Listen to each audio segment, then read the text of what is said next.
Hello नमस्कार दोस्तों, स्वागत है आपका हमारे YouTube channel super GK trick bye Narayan Solanki में। हम आपको लेकर आए हैं भूगोल की अगली वीडियो। यदि हमारी पिछली वीडियो नहीं देखी हो तो इस वीडियो के डिस्क्रिप्शन में उसकी लिंक मिल जाएगी।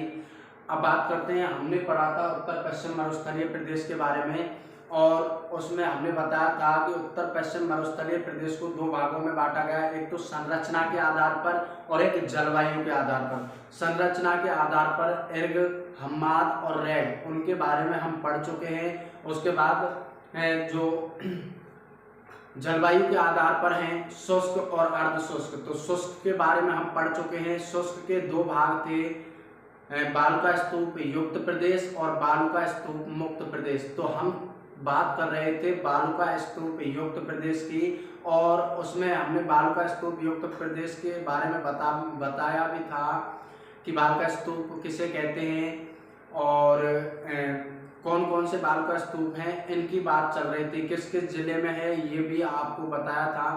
अब बात करते हैं, एक बार देख लो दोबारा। उत्तर पश्चिम मरुस्थलीय प्रदेश को दो भागों में बांटा था। एक था संरचना के आधार पर, एक किसके आधार पर, संरचना के आधार पर बांटा था। संरचना के आधार पर तीन भागों में बांटा था, इर्ग, रैग, इर्ग, हम्माद और रैग, इर्ग, हम्माद और रैग। इनके बारे में हम विस्तृत चर्चा कर चुके हैं। और इधर उत्तर पश्चिम मरुस्थलीय प्रदेश को दो भागों में, उत्तर पश्चिम मरुस्थलीय प्रदेश को ये तो था संरचना के आधार पर और इधर बांटा था जलवायु के आधार पर। जलवायु के आधार पर अब बात करें तो जलवायु के आधार पर दो भाग थे। जलवायु के आधार पर इसे दो भागों में बांटा गया था।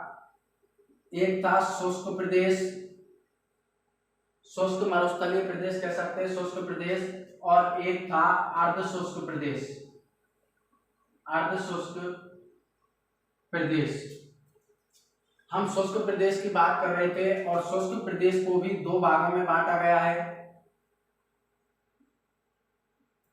एक होता है बालुका स्तूप युक्त, बालुका स्तूप यानी कि रेत के टीले, दौरे, टिब्बे या जैसलमेर में दरियन कहा जाता है। बालुका स्तूप युक्त प्रदेश यानी कि जहां पर रेत के टीले पाए जाते हैं। और एक होता है बालुका स्तूप मुक्त प्रदेश, स्तूप मुक्त प्रदेश, बालुका स्तूप मुक्त प्रदेश। हम बालुका स्तूप युक्त प्रदेश की बात की थी और इसमें बताया था कि जो शुष्क जो प्रदेश है उसको दो भागों में बांटा गया, बालुका स्तूप युक्त प्रदेश और बालुका स्तूप मुक्त प्रदेश। अब अगर बात करें तो बालुका स्तूप युक्त प्रदेश 51.50% भाग पर स्थित है, यानी कि रेत के टीले कितने परसेंट भाग पर पाए जाते हैं, 51.50% भाग पर। शुष्क प्रदेश जितने यानी कि 100% में फैला हुआ है उसमें से 51.50% पर रेत के टीले पाए जाते हैं, यानी कि बालुका स्तूप युक्त प्रदेश है। और बचा 48.50% भाग किसका है, बालुका स्तूप मुक्त प्रदेश का, यानी कि यहाँ पर रेत के टीले नहीं पाए जाते, अर्थात यहाँ पर क्या पाई जाती हैं, चट्टानें या पहाड़ियां पाई जाती हैं, चट्टानें या पहाड़ियां पाई जाती हैं। मरुस्थल का वह भाग जहां चट्टानें व पहाड़ियां पाई जाती हैं उसे बालुका स्तूप मुक्त प्रदेश कहते हैं। जो कितने प्रतिशत भाग पर फैला हुआ है, 48.50 पर, और बालुका स्तूप युक्त प्रदेश कितने भाग पर फैला हुआ है, 51.50% भाग पर। यह प्रश्न पूछा जाता है कि बालुका स्तूप युक्त प्रदेश कितने परसेंट भाग पर है और ये कितने परसेंट भाग पर है। उसके बाद बालुका स्तूप युक्त प्रदेश में हमने पढ़ा था कि बालुका स्तूप किसे कहते हैं और बालुका स्तूप कौन कौन से थे, शायद ये भी बात कर ली थी। और उसमें हम अब बात करें बालुका स्तूप जो होते हैं मुख्यतः दो प्रकार के हैं। मुख्यतः कितने प्रकार के होते हैं? दो प्रकार के। मुख्यतः कितने प्रकार के होते हैं? दो प्रकार के। एक है अनुदैर्घ्य। अनुदैर्घ्य अनुदैर्घ्य की बात करें तो मैंने आपको बताया था ये हवा के समानांतर चलते हैं, हवा के समानांतर बनते हैं,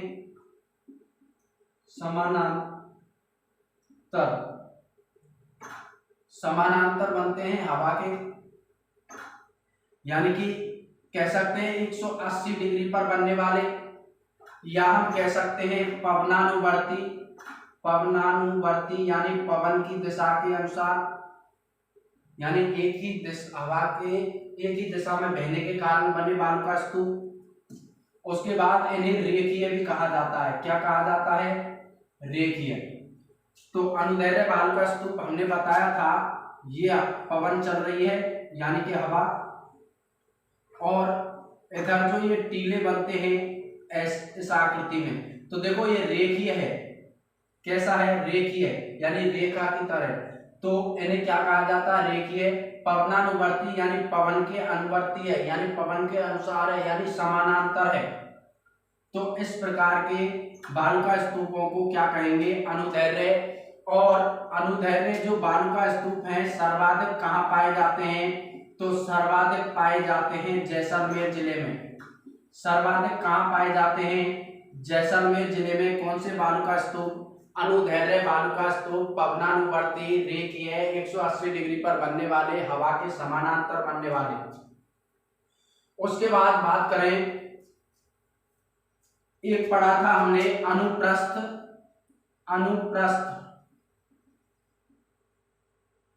अनुप्रस्थ यानी कि 90 डिग्री पर बनने वाले या समकोण पर बनने वाले।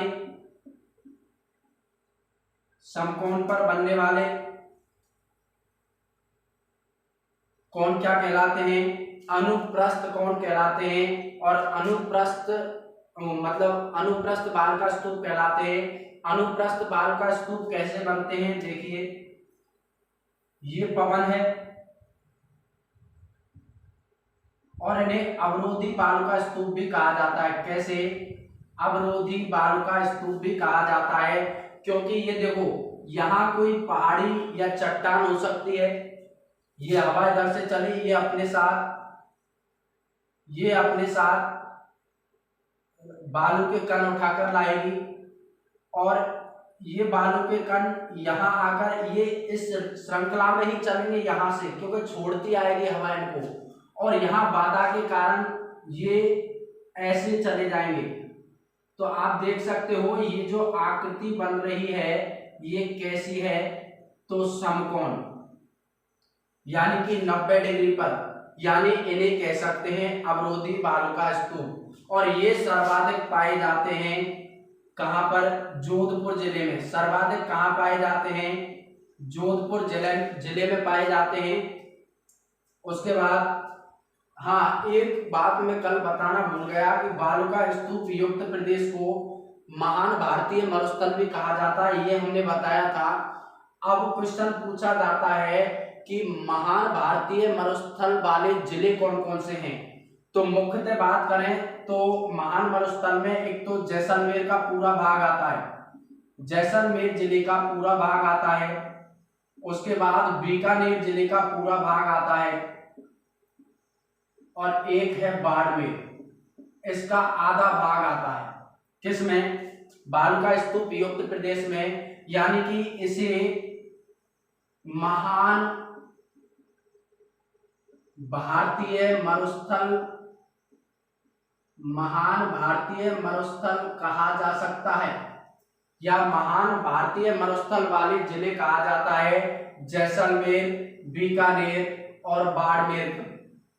जैसलमेर, बीकानेर और बाड़मेर। एक हम पढ़ेंगे मरु त्रिकोण, और मरु त्रिकोण जो है वो जैसलमेर, बीकानेर और जोधपुर जिला, इन तीनों का जो ट्रायंगल बनता है इस प्रकार बनता है, इसको कहते हैं मरु त्रिकोण। क्या कहा जाता है? मरु त्रिकोण कहा जाता है। इधर जैसलमेर, बीकानेर और जोधपुर। इसको क्या कहा जाता है? मरु त्रिकोण, मरु ट्रायंगल। मरु त्रिकोण में ये जिले आते हैं। महान भारतीय मरुस्थल में ये जिले आते हैं। ये क्वेश्चन पूछा जाता है तो आप ये बात इतनी याद रखेंगे। तो मुख्यतः ये दो प्रकार के बालुका स्तूप थे, अनुदैर्ध्य और अनुप्रस्थ। इनके अलावा और बालुका स्तूप पाए जाते हैं, जैसे कि बरखान। क्या? बरखान। बरखान जो बालुका स्तूप होते हैं, इनकी आकृति अर्धचंद्राकार होती है। कैसी होती है? अर्धचंद्राकार। इनकी आकृति कैसी होती है? अर्धचंद्राकार। और ये इस तरह बनते हैं, इधर से पवन चलती है और ये इधर की तरफ बनते हैं। तो ऐसे इस आकृति में बनने वाले बालुका स्तूपों को क्या कहा जाता है? बरखान। इनकी आकृति कैसी होती है? अर्धचंद्राकार, अर्धचंद्राकार। और ये बालुका स्तूप जो होते हैं सर्वाधिक गतिशील होते हैं, सर्वाधिक गति से बनते हैं। कौन से बालुका स्तूप?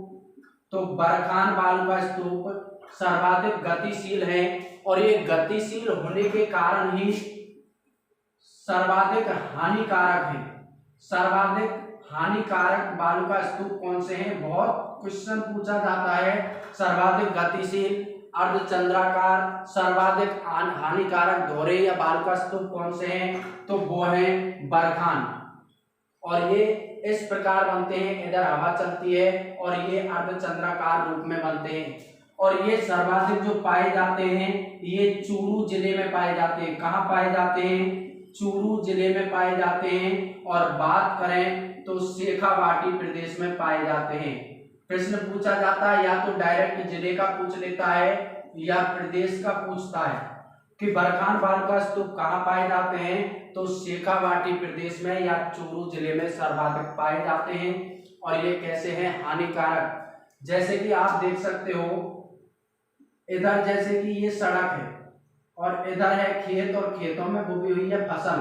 तो इनकी गति इतनी तेज होती है कि जैसे ही ये इधर आएंगे तो ये एक मोटी परत बिछा देते हैं। सड़क पर मोटी परत बिछा देंगे।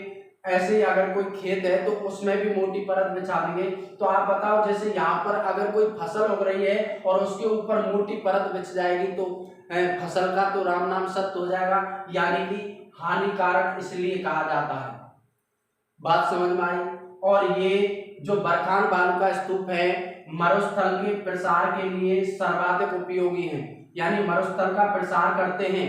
कौन से बालुका स्तूप? बरखान, क्योंकि एक ही बार में परत की परत जमा देते हैं। कौन से बालुका स्तूप? बरखान बालुका स्तूप। उसके बाद इसके अपोजिट में अगर बात करें तो इसके विपरीत जो बालुका स्तूप बनता है सेम इसी कंडीशन में, और हवा चलेगी यो, इधर से हवा चलेगी और ये यो बनेंगे और इन्हें कहा जाता है पैराबोलिक। क्या कहा जाता है? पैराबोलिक बालुका स्तूप।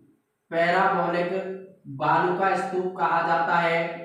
किसको? यानी कि ऐसे कह सकते हैं बरखान के विपरीत बनने वाले। एक बार एक क्वेश्चन क्या पूछा था कि महिला के एयर पिन के समान आकृति वाला बालुका स्तूप, तो महिला के एयर पिन के समान आकृति वाला बालुका स्तूप कौन सा है? पैराबोलिक। महिलाओं के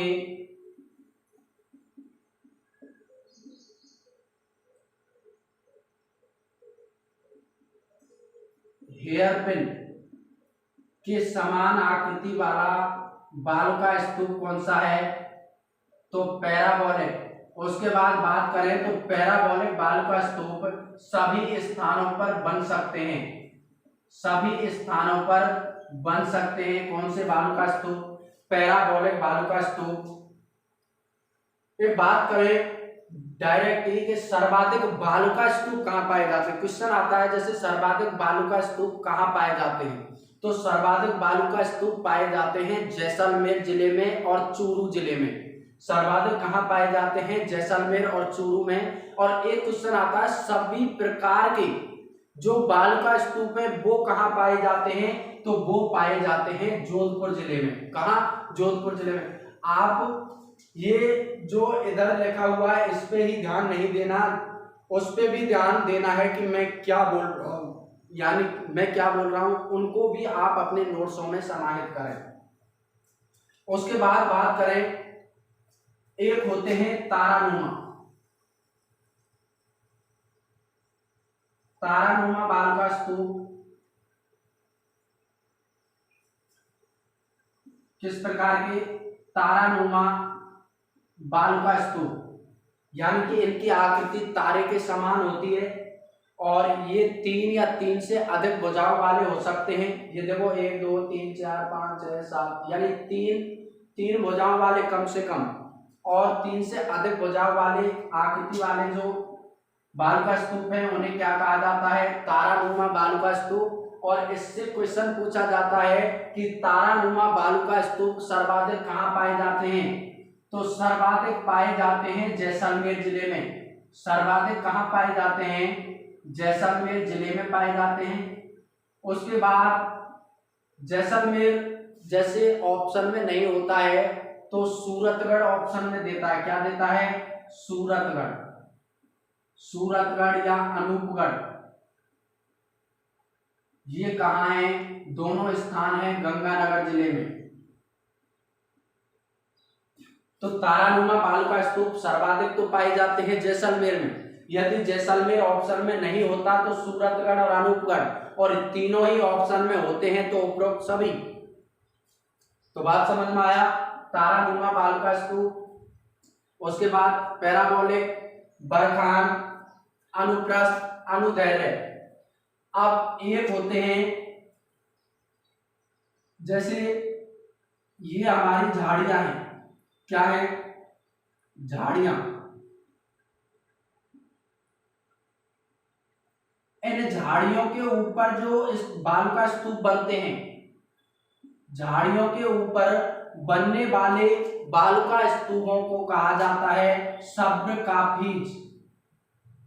सब्रकापीज क्या कहा जाता है, झाड़ियों के ऊपर बनने वाले बालुका स्तूपों को कहा जाता है सब्रकापीज। सब्रकापीज झाड़ियों के ऊपर बनने वाले बालुका स्तूपों को कहा जाता है। और एक होता है झाड़ियों के पीछे, यानी कि झाड़ियों के पीछे जो बालुका स्तूप बनते हैं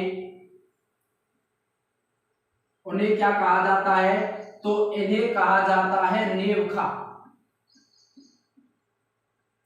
झाड़ियों के पीछे बनने वाले या झाड़ियों के सहारे बनने वाले बालुका स्तूपों को कहा जाता है नेवखा। और झाड़ियों के ऊपर बनने वाले बालुका स्तूपों को कहा जाता है सब्रकापीज। तो ये बात आप याद रखना, एक पड़ा अनुदैर्घ्य, एक अनुप्रस्थ, उसके बाद बरखान, तारानुमा, पैराबोलिक। पैराबोलिक जो बरखान के विपरीत आकृति में बनता है, उसके बाद नेवखा और पैराबोलिक, सब्रकापीज जो झाड़ियों के ऊपर बनते हैं। तो ये हमारे बालुका स्तूप युक्त प्रदेश के बारे में हमारा जो व्याख्यान है वो खत्म होता है। बालुका स्तूप के बारे में ये जानकारी है। अब बात करते हैं हम बालुका स्तूप मुक्त प्रदेश के बारे में। तो पहले आप स्क्रीनशॉट ले लीजिए।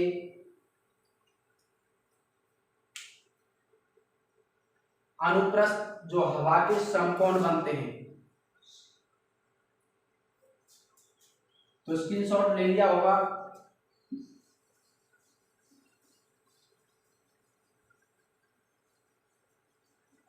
कल वो वीडियो आधी इसलिए रह गई थी क्योंकि कुछ टेक्निकल प्रॉब्लम आ गई थी, इसलिए वो वीडियो आधी रह गई थी और मुझे पता भी नहीं चला था।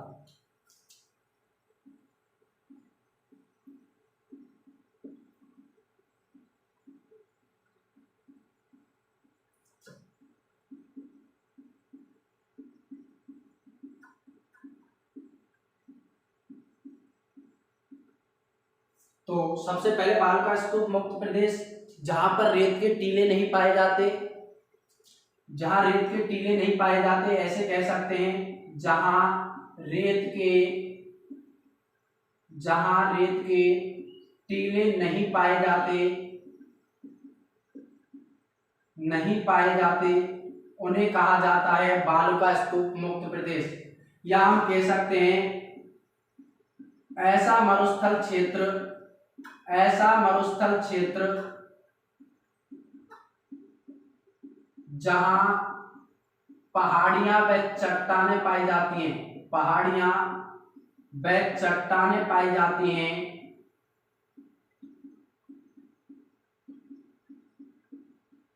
उन्हें कहा जाता है बालू का स्तूप मुक्त प्रदेश।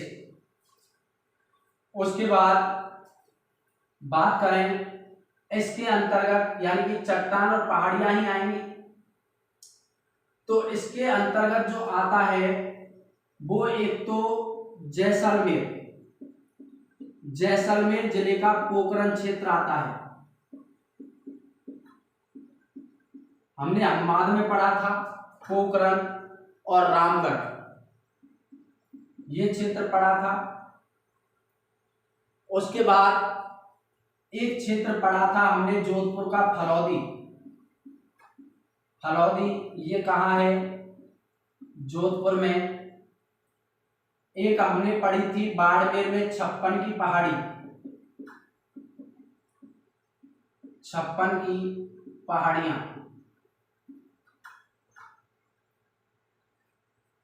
तो ये आते हैं बालू का स्तूप मुक्त प्रदेश में। अब आप ये सोच रहे होंगे कि उसमें सीकर झुंझुनू भी बताया था, तो वो हमवाद वाले क्षेत्र में बताया था, लेकिन ये शुष्क प्रदेश में सीकर और झुंझुनू आते ही नहीं है। शुष्क प्रदेश में मैंने 6 जिले बताए थे कल, कौन कौन से? एक जैसलमेर, बीकानेर, बाड़मेर, गंगानगर, यानी कि अंतरराष्ट्रीय सीमा पर स्थित जिले तो ये हो गए। उसके बाद जोधपुर और चूरू, ये जिले बताए थे। इन जिलों में शुष्क प्रदेश मतलब शुष्क मरुस्थल के अंतर्गत ये जिले आते हैं। और मैंने थोड़ी देर पहले महान भारतीय मरुस्थल, यानी कि इस बालू का स्तूप युक्त प्रदेश को महान भारतीय मरुस्थल कहा जाता है, और इसमें कौन कौन से जिले आते हैं? जैसलमेर, बीकानेर और बाड़मेर। तो ये शुष्क प्रदेश के जिले हैं।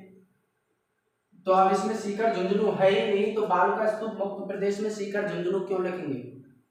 उसके बाद आपके दिमाग में एक और कंफ्यूजन होगा कि गुरुजी ने जैसलमेर, बाड़मेर उसमें भी लिखाया था, उसमें भी लिखाया था। तो भाई साहब एक बात बताओ, जैसे ये कोई जिला है,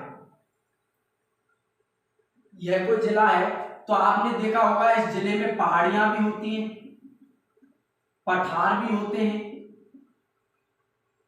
रेतीली मिट्टी भी पाई जा सकती है, काली मिट्टी भी पाई जा सकती है, लाल भी पाई जा सकती है। तो भाई साहब मैंने कौन सा गलत बताया? तो ये इन क्षेत्रों में जैसे जैसलमेर और बाड़मेर में सब है, क्योंकि जैसलमेर और बाड़मेर बड़े जिले हैं। क्षेत्रफल की दृष्टि से सबसे बड़ा जैसलमेर, दूसरे नंबर पे आता है बीकानेर, क्यों पहले बाड़मेर आता था, अब कौन सा आता है? बीकानेर, और तीसरे पे आता है बाड़मेर। तो ये बड़े बड़े जिले पश्चिम राजस्थान के तो यही हैं, तो इनमें तो ये सब चीज होना स्वाभाविक है। तो आप ये कंफ्यूज निकाल दें कि ये बताया गुरुजी ने। तो जैसलमेर जिले में पोखरण, रामगढ़।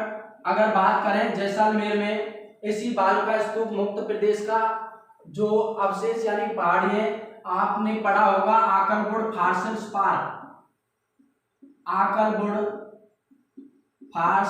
पार्क, जो जुरासिक काल का है। आकलबुढ़ फॉसिल्स पार्क, इसमें लकड़ी के जीवाश्म पाए जाते हैं, लकड़ी के जीवाश्म। ये 18 करोड़ वर्ष पहले के साक्ष्य यानी कि अवशेष हैं, 18 करोड़ पहले के, और इन्हें कहा जाता है जुरासिक काल के अवशेष। किस काल के? जुरासिक काल के, यानी जुरासिक काल की चट्टानें पाई जाती हैं।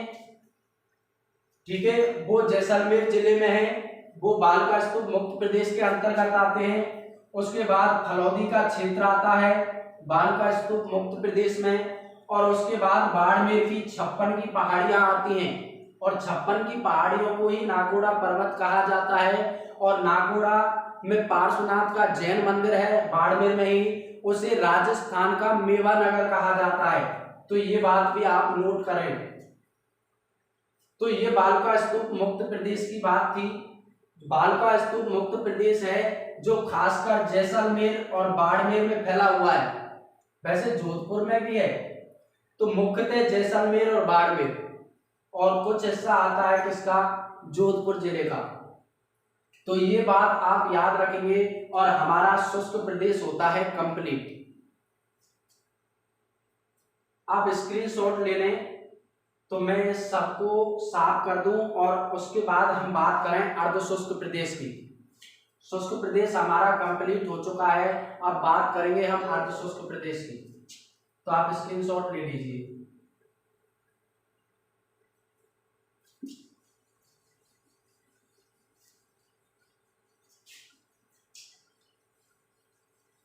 आप इस वीडियो को कम से कम 2 बार देखें और वीडियो को स्किप न करें।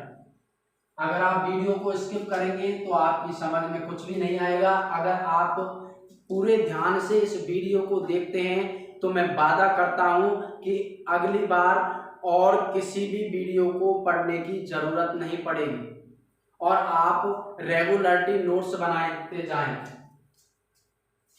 अब बात करें हम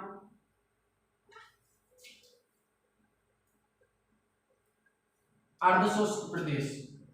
पहले मैं आपको मैप में दिखा देता हूं, फिर उसके बाद बात करते हैं।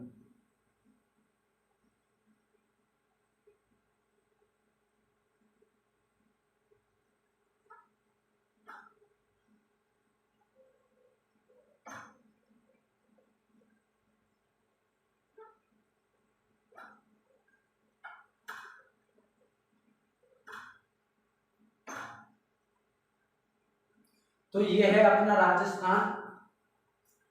उसके बाद हमने पढ़ा था अर्धशुष्क प्रदेश।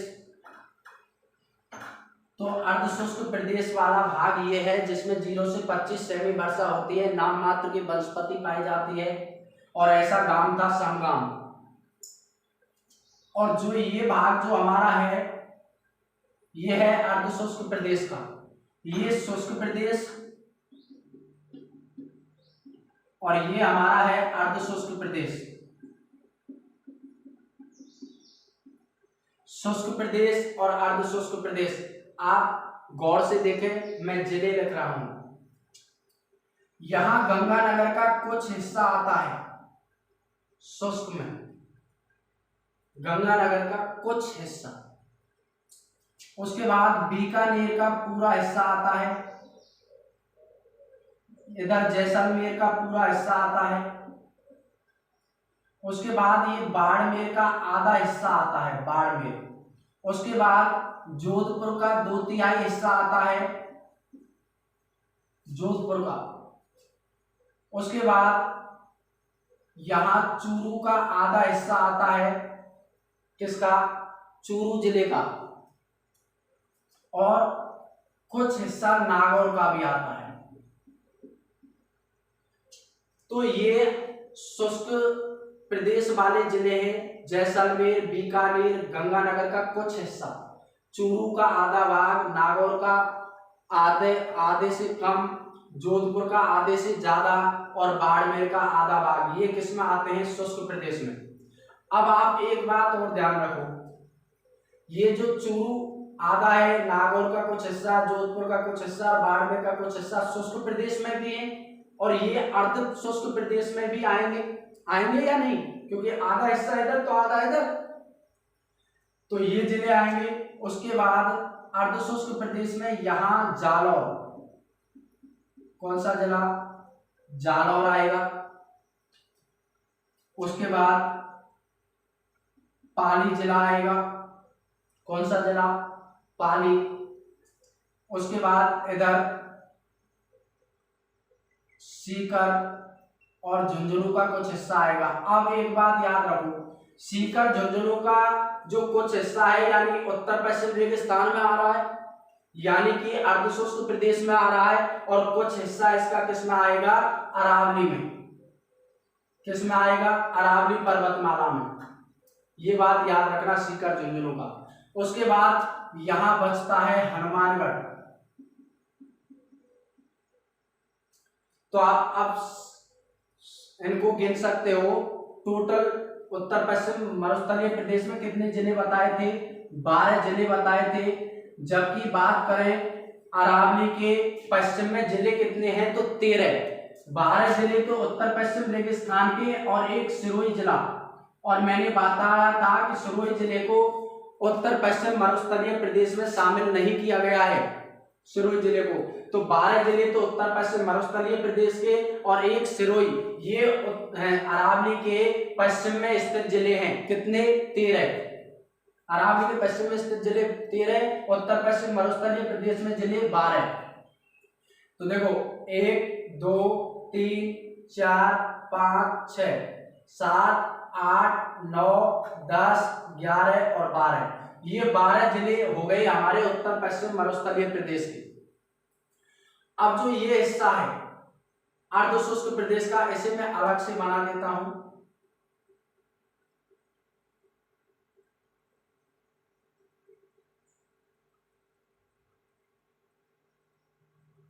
ये अर्ध शुष्क प्रदेश का हिस्सा है, ये वाला।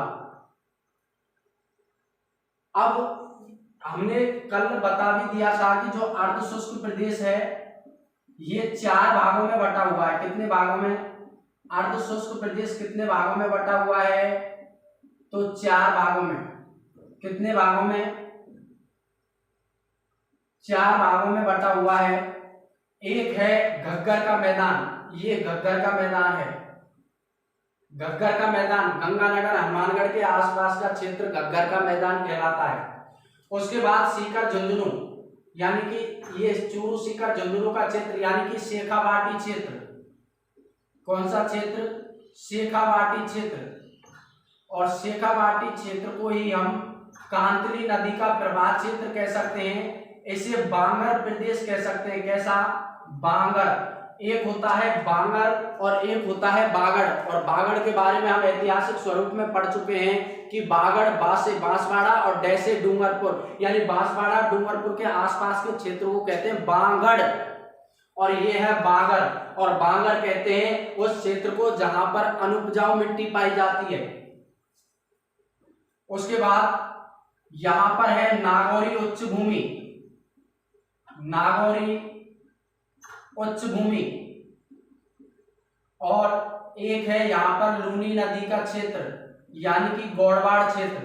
तो मैं यहाँ अर्ध शुष्क प्रदेश जो ये इसमें दिखाए, घग्गर का मैदान 1, शेखावाटी प्रदेश या कांतली या बांगर प्रदेश 2, नागौरी उच्च भूमि 3 और लूनी नदी का प्रवाह क्षेत्र 4, इन 4 भागों में बटा हुआ है अर्ध शुष्क प्रदेश। घग्गर का मैदान या घग्गर बेसिन, बेसिन नदी, ठीक है, यानी बहाव क्षेत्र। उसके बाद शेखावाटी, शेखावाटी प्रदेश, कांतली नदी का प्रवाह क्षेत्र, बांगर प्रदेश या तोरावाटी प्रदेश, ये एक ही बात है। उसके बाद तीसरा है नागौरी उच्च भूमि, नागौरी उच्च भूमि, नागौरी उच्च भूमि। और उसके बाद हमारा अंतिम है लूनी नदी का प्रवाह क्षेत्र, लूनी नदी का प्रवाह क्षेत्र, यानी कि इसे हम कह सकते हैं, इसे कह सकते हैं हम गौड़वाड़ प्रदेश। कौन सा प्रदेश, गौड़वाड़ प्रदेश। तो इन 4 भागों में अर्धशुष्क प्रदेश बटा हुआ है। अब हम इन चारों के बारे में बात करेंगे। सबसे पहले बात करें घग्गर बेसिन की, यानी घग्गर नदी। घग्गर नदी गंगानगर और हनुमानगढ़ जिले में बहती है। किसमें, सबसे पहले अगर बात करें तो घग्गर नदी का जो उद्गम होता है वो हिमालय की पहाड़ियों में से कालका शिवालिक की पहाड़ी, किसकी पहाड़ी? कालका से निकलती है, यानी कि शिवालिक की पहाड़ी से निकलती है। और शिवालिक की पहाड़ी कहाँ है? हिमाचल प्रदेश में। शिवालिक की पहाड़ी से निकलती है और राजस्थान के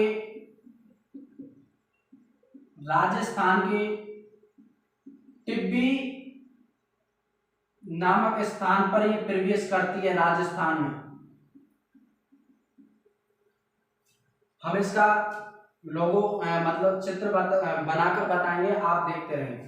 राजस्थान के टिब्बी नामक स्थान से प्रवेश करती है और इसका जो अंत होता है वो भटनेर दुर्ग पर हो जाता है। अंत कहाँ हो जाता है? भटनेर दुर्ग पर। अगर बारिश नहीं आए तो भटनेर दुर्ग पर समाप्त हो जाती है, विलीन हो जाती है। और यह आंतरिक प्रवाह की सबसे लंबी नदी है राजस्थान की। अंत कहाँ हो जाता है? भटनेर दुर्ग पर। अगर बरसात हो जाती है, वर्षा होती है, तो यह अनूपगढ़ गंगानगर में समाप्त होती है। अनूपगढ़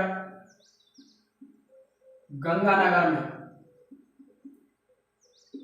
और अगर बात करें, अगर बाढ़ आ जाती है, क्या आ जाती है?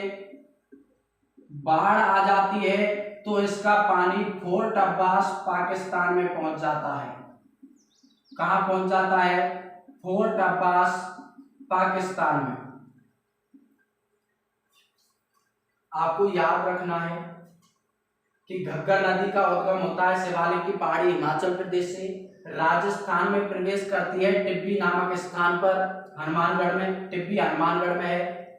अंत होता है इसका भटनेर दुर्ग हनुमानगढ़ में। हनुमानगढ़ घग्गर नदी के किनारे है, ये भटनेर दुर्ग घग्गर नदी के किनारे, ये बात याद रखना है। अगर वर्षा होती है तो अनूपगढ़ गंगानगर में जाकर समाप्त हो जाती है, और अगर बाढ़ आती है तो पानी कहाँ पहुंच जाता है? पाकिस्तान, फोर्ट अब्बास नामक स्थान पर विलुप्त हो जाती है। कौन सी नदी? घग्गर नदी। और एक बात करें, राजस्थान में दो जंक्शन जो नदी है उसके पेटे से भी नीचे हैं। दो जंक्शन कौन कौन से हैं? एक है हनुमानगढ़ जंक्शन, हनुमानगढ़, और एक है बालोतरा जंक्शन, बालोतरा जंक्शन। अगर घग्गर नदी में बाढ़ आती है तो हनुमानगढ़ का जो जंक्शन है वो डूब जाता है पानी में, और यदि लूनी नदी में बाढ़ आती है तो बालोतरा का स्थान डूब जाता है। तो ये बात ध्यान रखनी है कि राजस्थान के दो ऐसे जंक्शन कौन से हैं जो नदियों के पेटे से भी नीचे हैं, तो हनुमानगढ़ और बालोतरा। और बालोतरा कहाँ है? बाड़मेर में। तो ये बात आपको याद रखनी है। ये लूनी नदी में बाढ़ आती है जब, और ये घग्गर नदी में बाढ़ आती है जब। अब बात करें घग्गर नदी के पाट को गंगानगर और हनुमानगढ़ में, गंगानगर और हनुमानगढ़ में घग्गर नदी के पाट को, घग्गर नदी के पाट को, घग्गर नदी के पाट को नाली कहा जाता है। क्या कहा जाता है? नाली, यानी कि पाट यानी कि तट। बताएंगे एक बार। और एक और चीज है, जो घग्गर नदी की जो उपजाऊ जमीन है, घग्गर नदी की जो उपजाऊ जमीन है उसे कहा जाता है बग्गी। क्या कहा जाता है? बग्गी। यानी कि घग्गर का उपजाऊ मैदान, घग्गर का उपजाऊ मैदान या घग्गर नदी की उपजाऊ भूमि क्या कहलाती है? बग्गी कहलाती है। ये बात आपको याद रखनी है। अब हम घग्गर नदी के बारे में देखते हैं। यहां पर है पंजाब, यह हिमाचल प्रदेश से आती है, कहां से? हिमाचल प्रदेश से आती है, इधर है हरियाणा, हिमाचल प्रदेश से हरियाणा होती हुई और राजस्थान के टिब्बी नामक स्थान हनुमानगढ़ में, टिब्बी नामक स्थान हनुमानगढ़ में प्रवेश करती है और भटनेर पर जाकर इसका समापन होता है। कहां? भटनेर पर। और यदि बाढ़ आ जा, अगर हल्की वर्षा होती है तो अनूपगढ़ गंगानगर में इसका पानी पहुंच जाता है, और यदि बाढ़ आती है तो इसका पानी पहुंच जाता है फोर्ट अब्बास पाकिस्तान में। तो ये बात आपको याद रखनी है। घग्गर नदी के बारे में, घग्गर बेसिन के बारे में ये तथ्य थे। उसके बाद बात करें शेखावाटी प्रदेश, कांतली नदी का प्रवाह क्षेत्र, बांगर प्रदेश और तोराबाटी प्रदेश, ये सब एक ही नाम है। एक बात और बता दूं, राजस्थान की सबसे बड़ी अंतःप्रवाह की नदी कौन सी है? अंतःप्रवाह की नदी कौन सी है? घग्गर नदी। ठीक है भैया। अब बात करें हम शेखावाटी या कांतली नदी का प्रवाह या बांगर या तोराबाटी, तो भाई साहब सबसे पहले बात करें चूरू, सीकर, झुंझुनू का क्षेत्र, चूरू, सीकर और झुंझुनू का जो क्षेत्र है वो कहलाता है शेखावाटी प्रदेश। कौन सा? शेखावाटी प्रदेश।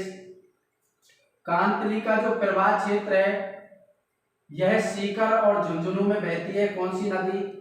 कांतली नदी। बांगर प्रदेश इसलिए कहा जाता है क्योंकि यहां पर ग्रेनाइट की चट्टानें पाई जाती हैं, जिनसे ये इसमें मतलब इसकी भूमि में लवणता पाई जाती है, और कह सकते हैं कि यह वह क्षेत्र है जहां पर प्रतिवर्ष नदियां अपने साथ बहाकर नए मिट्टी के कण नहीं लाती हैं, उसे कहते हैं बागर प्रदेश। यानी कि अनुपजाऊ भूमि एक होता है बागर, एक बागर होता है और एक होता है खादर।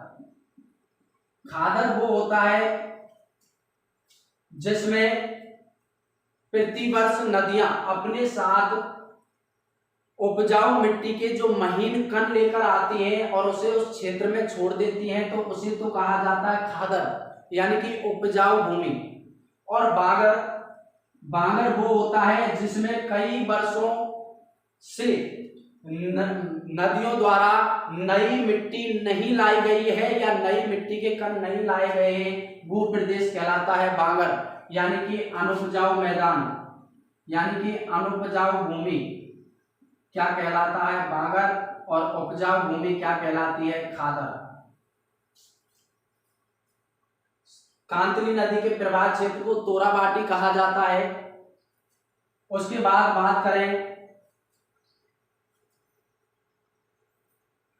तो शेखावाटी क्षेत्र में जो कच्चे कुएं होते हैं, शेखावाटी क्षेत्र में जो कच्चे कुएं होते हैं उन्हें कहा जाता है जोहड़।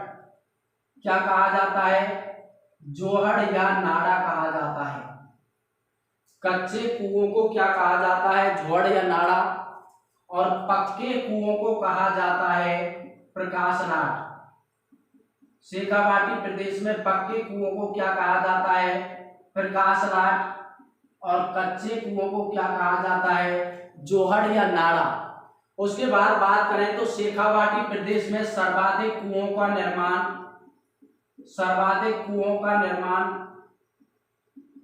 किसने करवाया था? तो शेर शाह सूरी ने करवाया था। किसने? शेर शाह सूरी ने शेखावाटी क्षेत्र में सर्वाधिक कुएं का निर्माण करवाया। उसके बाद बात करें तो कुएं के निर्माण का जो कार्य श्रमिक करते हैं उन्हें कहा जाता है चेजारा। चेजारा, चेजारा, चेजारा किसे कहा जाता है? जो श्रमिक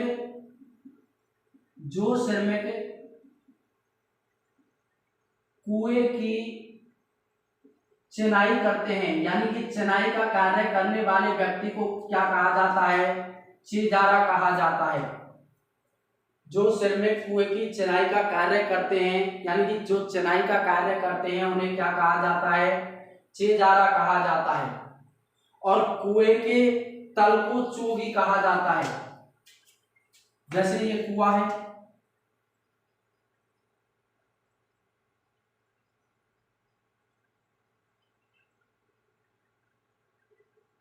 तो कुएं का जो ये तल है इसे क्या कहा जाता है?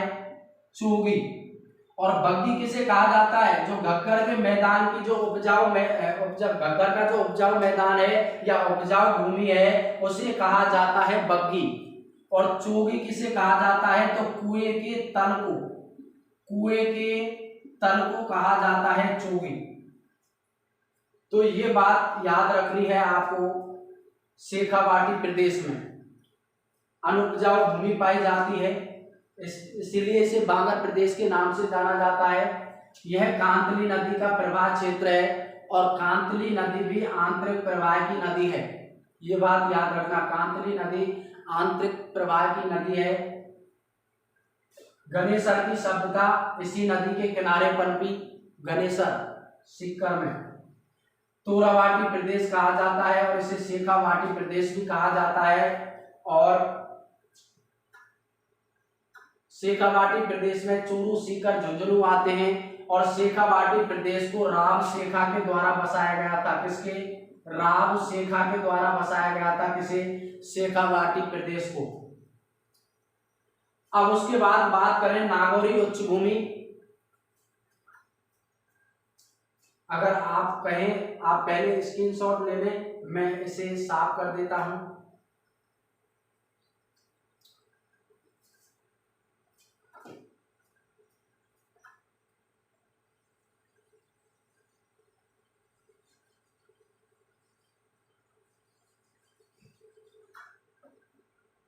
अब बात करते हैं हम नागौरी उच्च भूमि की।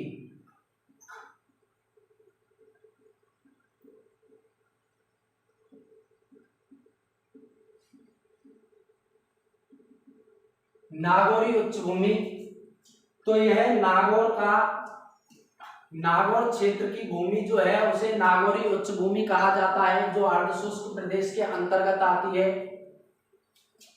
नागौरी उच्च भूमि यानी कि इस क्षेत्र में सर्वाधिक फ्लोराइड पाया जाता है। क्या पाया जाता है? सर्वाधिक फ्लोराइड की मात्रा पाई जाती है। किसकी? फ्लोराइड की मात्रा। अगर क्वेश्चन पूछा जाए कि राजस्थान में सर्वाधिक फ्लोराइड वाला स्थान कौन सा है, तो उसका नाम है आसरवा। सर्वाधिक फ्लोराइड वाला स्थान कौन सा है? आसरवा। आसरवा स्थान है जहां सर्वाधिक क्या पाई जाती है? फ्लोराइड युक्त, यानी कि जहां फ्लोराइड युक्त जल पाया जाता है उसे उस स्थान पर जहां सर्वाधिक फ्लोराइड वाला जल पाया जाता वह स्थान है राजस्थान को तब आसरवा। और आसरवा डिडवाना तहसील में है। और डिडवाना कहाँ है भाई साहब? नागौर में। यानी कि यह सर्वाधिक फ्लोराइड वाला प्रदेश है। हाँ, एक चीज और बता दूं, ये जो चूरू है, चूरू में ग्रेनाइट की चट्टानें पाई जाती हैं। इस कारण और यहाँ पर रेत ही रेत पाया जाता है जैसलमेर की तरह। तो यह मतलब इस चूरू जिले को सर्वाधिक ठंडा स्थान भी कहते हैं, यानी सर्दियों में ठंडा स्थान होता है और गर्मियों में गर्म। यानी सर्वाधिक गर्म जिला और सर्वाधिक ठंडा जिला कौन सा है? चूरू। सर्वाधिक गर्म व ठंडा जिला कौन सा है? चूरू। और सर्वाधिक जो वार्षिक तापांतर पाया जाता है वो चूरू जिले में ही पाया जाता है, क्योंकि जो यहाँ की रेत है वो रेत आप जानते हैं रेत गर्म भी जल्दी होती है और ठंडी भी जल्दी होती है। तो यानी कि यहाँ सर्वाधिक वार्षिक तापांतर पाया जाता है चूरू जिले में। आप नोट कर लीजिए, सर्वाधिक गर्म जिला और सर्वाधिक ठंडा जिला भी कौन सा है? चूरू। जबकि सर्वाधिक दैनिक तापांतर पाया जाता है जैसलमेर जिले का, सर्वाधिक दैनिक तापांतर। हाँ, बात कर रहे थे सर्वाधिक फ्लोराइड की मात्रा वाला स्थान है आसरपा, जो डिडवाना तहसील में है और वह नागौर क्षेत्र में ही आता है। उसके बाद इसी क्षेत्र में नागौर से और अजमेर के बीच में, नागौर से और अजमेर के बीच में, नागौर से अजमेर के फ्लोराइड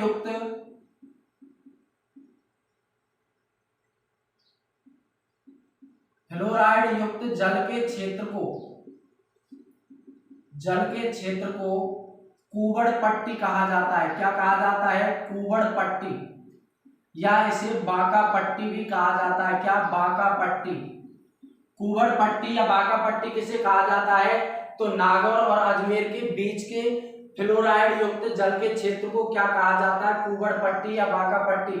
हमने बात की कि यहाँ सर्वाधिक फ्लोराइड पाया जाता है, और जहां सर्वाधिक फ्लोराइड पाया जाता है वहां के जो लोग इस जो जल को ग्रहण करते हैं तो उनके दांत पीले हो जाते हैं, फ्लोरोसिस रोग हो जाता है और इनकी कुबड़ निकल आती है और ये ऐसे होते हैं। इसी कारण इसे कुबड़ पट्टी के नाम से जाना जाता है और कुबड़ पट्टी को ही बांका पट्टी कहा जाता है। बहुत इंपॉर्टेंट क्वेश्चन, कुबड़ पट्टी। तो नागौर और अजमेर के मध्य के क्षेत्र को कुबड़ पट्टी या बांका पट्टी कहा जाता है। इस जल के सेवन से यहाँ के लोगों के दांत पीले हो जाते हैं, फ्लोरोसिस की बीमारी हो जाती है और इनकी पीठें दुख जाती हैं या झुक जाती हैं। उसके बाद सर्वाधिक खारे पानी की झीलें भी कहाँ पाई जाती हैं?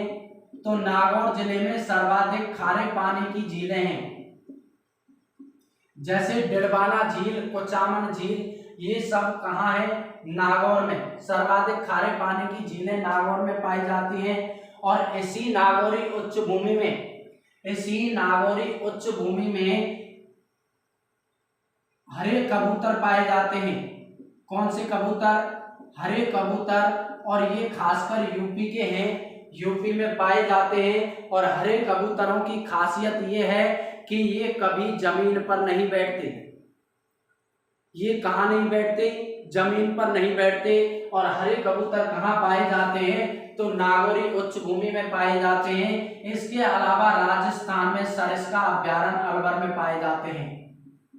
कहाँ? सरिस्का अभ्यारण्य अलवर में भी क्या पाए जाते हैं? हरे कबूतर, जो भूमि पर नहीं बैठते हैं। तो ये बात थी हमारी नागौरी उच्च भूमि की। अब बात करें लूनी नदी का प्रवाह क्षेत्र या गौड़वाड़ प्रदेश। तो लूनी नदी का जो उद्गम होता है, लूनी, वैसे नदी आएंगी जब हम डिटेल से पढ़ेंगे। लूनी नदी की बात करें तो इसका जो उद्गम होता है नाग पहाड़ी अजमेर से होता है। कहां से? नाग पहाड़ी अजमेर से होता है लूनी नदी का उद्गम। इसको गौड़वाड़ प्रदेश भी कहा जाता है। क्या कहा जाता है? गौड़वाड़ प्रदेश। नाग पहाड़ी अजमेर से सागरमती के नाम से उद्गम होता है, यानी नाग पहाड़ी अजमेर से जब ये निकलती है तो इसे क्या कहा जाता है? सागरमती। और वहां से निकलने के बाद इसका नाम हो जाता है लूनी। तो नाग पहाड़ अजमेर से निकलती है। उसके बाद यह नागौर जिले में जाती है। पाली,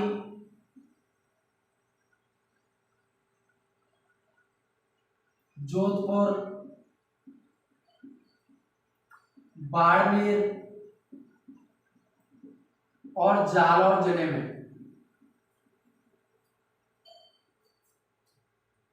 यह राजस्थान के 6 जिलों में बहती है लूनी नदी। नाग पहाड़ी अजमेर से निकलती है, फिर नागौर, पाली, जोधपुर, बाड़मेर और जालौर के बाद हमारा लूनी नदी का वो क्षेत्र रह गया था, क्योंकि मतलब कुछ टेक्निकल प्रॉब्लम, यानी कि मोबाइल के जो मेमोरी भरने की वजह से वो वीडियो रह गई थी। उसमें एक अर्धशुष्क प्रदेश का एक भाग रहा था लूनी नदी, लूनी बेसिन। तो अगर बात करें लूनी नदी, तो ये नाग पहाड़ी अजमेर से निकलती है। कहाँ से निकलती है? नाग पहाड़ अजमेर से निकलती है। और यह जब निकलती है तो इसे कहा जाता है सागरमती। क्या कहा जाता है? सागरमती। और यह अजमेर जिले से निकलने के बाद, अजमेर के बाद यह नागौर, पाली, जोधपुर, बाड़मेर और जालौर जिले यानी कि राजस्थान के 6 जिलों में बहती हुई, और यह जालौर से कहाँ चली जाती है? कच्छ का रण में गिर जाती है। कहाँ चली जाती है? कच्छ का रण में। 6 जिलों में बहती है, अजमेर, नागौर, पाली, जोधपुर, बाड़मेर और जालौर। अब बात करते हैं बाड़मेर की। तो बाड़मेर जिले में लूनी नदी का बालोतरा नामक स्थान, और बालोतरा है बाड़मेर में, और बालोतरा नामक स्थान के बाद यानी बालोतरा से पहले तो इसका जो जल होता है वो मीठा होता है, बालोतरा से पहले, और बालोतरा के बाद इसका जल कैसा हो जाता है? खारा। इसीलिए इसे आदि खारी, आदि मीठी और आदि खारी नदी कहा जाता है। आदि मीठी और आदि खारी नदी कहा जाता है किसे? लूनी नदी को। उसके बाद इसी के प्रभाव क्षेत्र में बाड़मेर में 56 की पहाड़ियां हैं। किसकी? 56 की पहाड़ियां, 56 की पहाड़ियां। और 56 की अगर पहाड़ियों की बात करें तो यहाँ पर एक हल्देश्वर की पहाड़ी, हल्देश्वर की पहाड़ी पर पीपलूद नामक स्थान है। कौन सा? पीपलूद, जिसे मारवाड़ का माउंट, मारवाड़ का माउंट, मारवाड़ का माउंट या राजस्थान का लघु माउंट कहा जाता है। राजस्थान का लघु माउंट कहा जाता है किसे?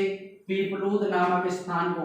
और यह कहाँ है? बाड़मेर में। उसके बाद 56 की पहाड़ी पर ही नाकोड़ा पर्वत है, नाकोड़ा पर्वत। और नाकोड़ा पर्वत पार्श्वनाथ जैन मंदिर के लिए प्रसिद्ध है। पार्श्वनाथ जैन मंदिर, जिसे नाकोड़ा पर्वत, जिसे राजस्थान का मेवा नगर कहा जाता है। क्या कहा जाता है? मेवा नगर। तो यह बात थी लूनी बेसिन से संबंधित। नाग पहाड़ी अजमेर से निकलती है सागरमती के नाम से। अजमेर, नागौर, पाली, जोधपुर, बाड़मेर और जालौर में बहती हुई कच्छ का रण में मिल जाती है। उसके बाद बालोतरा से पहले इसका जो जल होता है वो होता है मीठा, और बालोतरा के बाद हो जाता है खारा। इसलिए इसे आदि मीठी और आदि खारी नदी के नाम से जाना जाता है। इसी के प्रभाव क्षेत्र में 56 की पहाड़ियां, जिस पर हल्देश्वर की पहाड़ी है, और हल्देश्वर की पहाड़ी पर पीपलूद नामक स्थान है, जिसे मारवाड़ का माउंट या राजस्थान का लघु माउंट कहा जाता है, और यहीं पर पाया जाता है। इसलिए इन्हीं पहाड़ियों में नाकोड़ा पर्वत, जो पार्श्वनाथ जैन मंदिर के लिए प्रसिद्ध है, और जिसे कहा जाता है राजस्थान का मेवा नगर। तो दोस्तों, ये थी हमारे उत्तर पश्चिम मरुस्थलीय प्रदेश के जो भाग थे उनकी बात। अब अगली वीडियो में हम उत्तर पश्चिम मरुस्थलीय प्रदेश की चटपटी बातों के बारे में बात करेंगे।